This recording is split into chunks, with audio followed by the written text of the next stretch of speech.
Hi friends, ఈరోజు ఒక story. ఒక చిన్న ఫిషర్‌మ్యాన్, చదువు లేదు ఎక్కువ, లోకజ్ఞానం లేదు, బ్యాంక్ బ్యాలెన్స్ లేదు. కానీ ఒక ఇండియన్ కమ్యూనిటీ ఎంటర్‌ప్రెన్యూర్‌గా మారాడు. తనే గోవాకి చెందిన ఒక పల్లె ఫెర్నాండెస్. పల్లె ఫెర్నాండెస్ గారు ఇతను కూడా ఒక స్మాల్ ఫిషర్‌మ్యానే. సో, అతనికి కూడా ఒక చిన్న ఐడియా, ఒక పెద్ద ఇండియన్ కమ్యూనిటీ ఎంటర్‌ప్రెన్యూర్‌గా ఎలా మారాడో చూద్దాం. పల్లె ఫెర్నాండెస్ అందరిలానే ఫిషర్‌మ్యాన్ అండ్ అందరిలానే చేపలు పట్టుకునేవాడు. తన జీవనోపాధికి ఎంతైతే అవసరమో అంత తీసుకొచ్చుకునేవాడు. కాకపోతే అందరిలో ఇతను స్పెషల్. ఎందుకంటే సముద్రంలో అతను చేపలు పట్టేటప్పుడు టర్టిల్స్ చిక్కుకునేటియి. చిక్కుకున్నప్పుడు తను రెస్క్యూ చేయాలి అనేసేసి తను తను చాలా టర్టిల్స్‌ని రెస్క్యూ చేశాడు.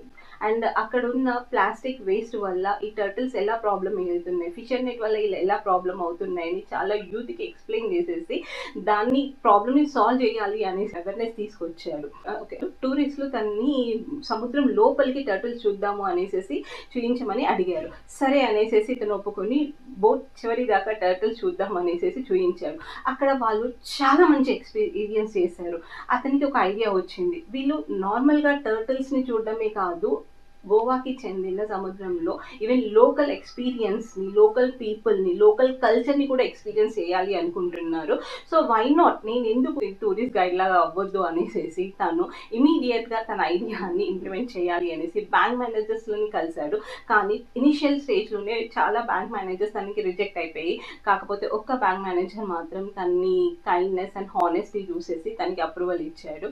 సో, తను చాలా హ్యాపీగా ఫీల్ అయ్యేసేసి తన బిజినెస్‌ని స్టార్ట్ చేశాడు. అండ్ టూరిస్ట్‌లకి తన హాస్పిటాలిటీ నచ్చి చాలా మంది అక్కడికి రావడం జరిగింది. ఈవెన్ యూకే ప్రైమ్ మినిస్టర్ వాళ్ళ వైఫ్ కూడా అక్కడికి విజిట్ అయ్యారు. అండ్ తన హాస్పిటాలిటీ ఎంతో బాగుంది అనేసి అని కాంప్లిమెంట్స్ కూడా ఇచ్చారు.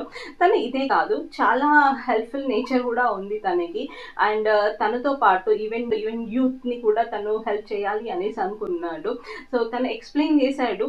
నార్మల్‌గా గోవా బ్యూటీని టూరిస్ట్‌లకి ఎక్స్‌ప్లెయిన్ చేస్తే మంచి మంచి జాబ్స్ క్రియేట్ అవుతాయి అక్కడ అనేసి అన్నారు. అండ్ యూత్‌కి అసలు ప్రాబ్లమే ఉండదన్నారు జాబ్స్ గురించి. సో, తన హాస్పిటాలిటీ గురించి, వాటర్ సెక్యూరిటీ గురించి, వాటర్ సేఫ్టీ మెజర్మెంట్స్ గురించి, ఇవన్నిటి గురించి కూడా తను స్కిల్స్‌ని అప్డేట్ చేసుకోవాలని చెప్పాడు. అలానే ఇనీషియల్‌గా నేర్పించి వాళ్ళకి ఈవెన్ వాళ్ళ సొంతంగా వ్యాపారం చేసుకోవడానికి తను హెల్ప్ అయ్యాడు. అండ్ యాక్చువల్లీ ఇతని స్టోరీ వల్ల మనకి తెలిసింది ఏంటంటే తను ఒక్కడే సక్సెస్‌కి రీచ్ అవ్వలేదు. తనతో పాటు తనతో ఉన్న వాళ్ళని కూడా సక్సెస్‌కి రీచ్ అయ్యేలా చేశాడు.